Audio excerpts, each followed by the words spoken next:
রাত পেরোলেই বহুল প্রত্যাশিত ঢাকা বিশ্ববিদ্যালয়ের কেন্দ্রীয় ছাত্র সংসদ ডাকসু নির্বাচনকে ঘিরে বাড়তি নজরদারিতে থাকছে পুলিশ, থাকছে র্যাব, বিজিবি সহ সোয়াতের স্পেশাল বাহিনী। বিকেলে এক সংবাদ সম্মেলনে DMP commissioner SM. Sajjad Ali জানান, ডাকসু নির্বাচনকে উৎসবমুখর ও ঝুঁকিপূর্ণ রাখতে সব ব্যবস্থা নেবে পুলিশ।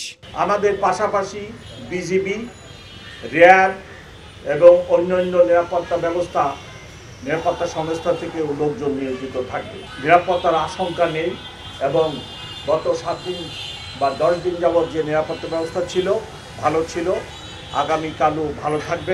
সন্ধ্যায় ঢাকা বিশ্ববিদ্যালয়ের ভিসি অধ্যাপক নিয়াজ আহমদ খান বলেন, নির্বিঘ্নে ভোটাধিকার প্রয়োগের সকল আয়োজন সম্পন্ন জানিয়ে শিক্ষার্থীদের উৎসবমুখর পরিবেশে ভোট দিতে উৎসাহিত করেছেন।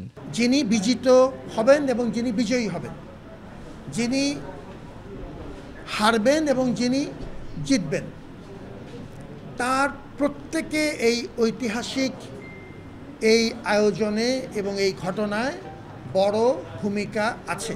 শিক্ষার্থীদের যে ব্যাপক আগ্রহ আছে তাকে ভিত্তি হিসেবে নিয়েছি এবং স্বচ্ছতাকে আমরা একটি মূল শক্তি হিসেবে ব্যবহার করছি আপনাদের সহযোগিতায়। সন্ধ্যায় অপর এক সংবাদ সম্মেলনে চিফ রিটার্নিং কর্মকর্তা নির্বাচন কমিশন কোনো দলের পক্ষপাতমূলক হওয়ার সুযোগ নেই, স্বচ্ছতা নিশ্চিতে ভোট গণনায় এলইডি স্ক্রিনের ব্যবস্থা থাকবে বলেও মন্তব্য করেন তিনি। যারা বৈধ ভোটার তাদের প্রতি আমাদের আহ্বান, ডাকসু তাদের প্রাণের দাবি ছিল, দীর্ঘদিনের কাঙ্ক্ষিত দাবি ছিল।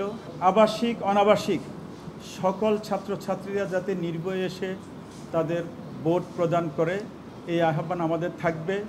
আমাদের এখানে আমরা আমাদের কমিশনের পক্ষ থেকে সকল ব্যবস্থা তাদের জন্য করে রেখেছি।